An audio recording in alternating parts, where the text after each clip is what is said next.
اگر آپ چاہتے ہیں زندگی میں مطمئن رہیں تو دنیا داروں سے امیدیں توڑ دیں، اللہ اور اس کے رسول سے امید وابستہ کریں، اولیاء اللہ سے امیدیں وابستہ کریں، صحابہ اور اہل بیت سے امیدیں، اللہ اور اللہ والوں سے امیدیں، دنیا داروں سے امیدیں۔ آپ کو پتہ ہے دنیا دار کی تباہی کب ہوتی ہے؟ جب انہیں خوش آمدی مل جاتا ہے۔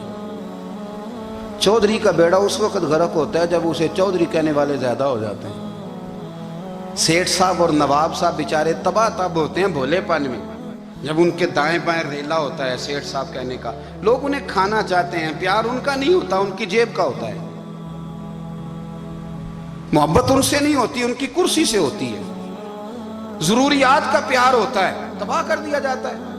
ہماری ساری توقعات دنیا داروں سے وابستہ ہو گئی ہیں۔ ناراض نہ ہونا، پیروں نے، مولویوں نے، درویشوں نے، انہوں نے بھی سیٹ رکھے ہوئے جلسوں کی صدارت کرانے کے لیے، یعنی مذہبی جلسہ ہے، اس میں بہت زبردست پڑھے لکھے صاحب تقوی عالم کا خطاب ہے، اور کی صدارت وہ بندہ کر رہا ہے جس نے عشاء کی نماز بھی نہیں پڑھی، وہ بندہ صدارت کر رہا ہے۔ کیوں؟ اس لیے کہ اس نے لاکھ روپیہ دیا محفل میں۔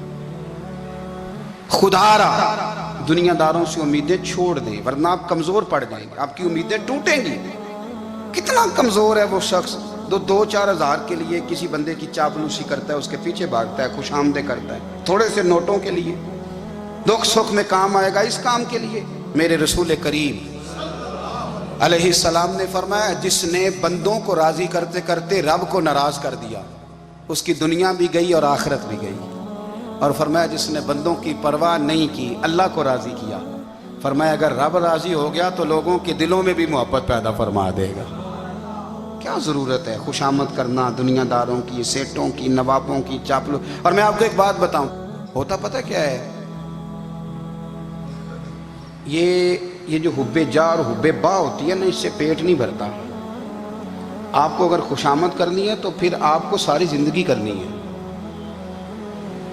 پھر ان کو بھی پتہ ہوتا ہے کہ تعلق کس بنیاد پر ہے، اس میں کبھی بھی خلوص پیدا نہیں ہوتا۔ آپ بے چین رہتے ہیں، بے قرار رہتے ہیں، آپ کو تکلیف رہتی ہے ہمیشہ۔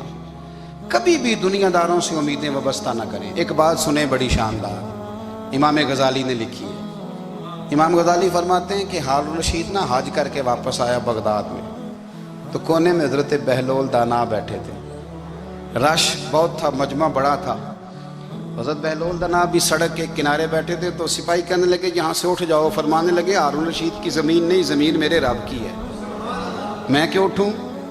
وہ قریب سے گزرا تو سلام لی، تو آپ نے اس کا پروٹوکول دیکھا تو فرمانے لگے ہارون الرشید تجھ سے تگڑے تگڑے موٹے موٹے پروٹوکول میں نے لوگوں کے دیکھے ہیں، اور یہ جو تیرے دائیں بائیں آج تیرے نعرے لگا رہے ہیں، یہ پہلے ان لوگوں کے نعرے لگایا کرتے، اور تھوڑا وقت گزرنے دے، جو تیرے بعد آئے گا نا یہ سارے پھر ان کے نعرے بھی لگائیں گے۔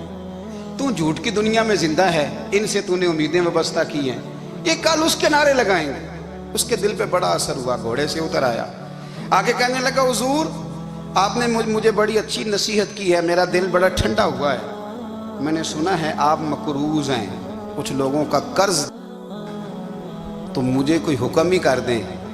آپ ہنسنے لگے، فرمانے لگے یار تو بڑا ہی بیوقوف ہے، بڑا ہی بیوقوف ہے تو، میں تجھے نصیحت کر رہا ہوں تو مجھے الجھا رہا ہے، حضور کوئی حکم کر دیں۔ کیا خوبصورت انداز ہے رب کریم کے بندوں کا۔ حضرت بہلول دانا فرمانے لگے تیرا رب کون ہے؟ کہا اللہ، تو فرمایا میرا کون ہے؟ کہا اللہ۔ فرمانے لگے یہ تو نہیں نہ ہو سکتا کہ اللہ ہارون رشید کو دیتا رہے اور بہلول دانا کو بھول ہی جائے، یہ تو نہیں نہ ہو سکتا کہ ہارون رشید کو دیتا رہے اور بہلول دانا کو بھول جائے۔ فرمایا اس کا دل، اس کا ارادہ ہوا، ارادہ قدرت ہوا کہ بہلول مقروض رہنا چاہیے، تو اگر رب مجھے رکھنا چاہتا ہے، دکھ قبول محمد بخشا، راضی رہن پیارے، اگر وہ چاہتا ہے میں مقروض رہوں تو میں بھی چاہتا ہوں کہ میں مقروض ہی رہوں، یہ تو نہیں نہ ہو سکتا کہ تجھے دے اور مجھے نہ دے۔ فرمایا میری تجھ سے کوئی امید نہیں، مجھے جب بھی دے گا میرا رب بھی دے گا، اور وہ دے گا تو پھر انشاءاللہ خزانے کھول کے دے گا۔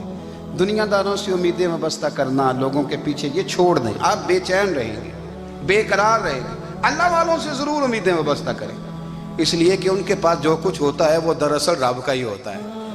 لیکن سیٹھوں سے، نوابوں سے، سیاستدانوں سے باز آ جائیں. ہماری بڑی امیدیں وابستہ ہیں. میں اکثر کہتا ہوں جتنے پھیرے نوکری کے لیے دنیا دار کے دروازے پہ لگائے ہیں نا، اس سے کم دفعہ مسجد میں نفل پڑے ہوتے تو رب اتنی بڑی مہربانی فرما دیتا.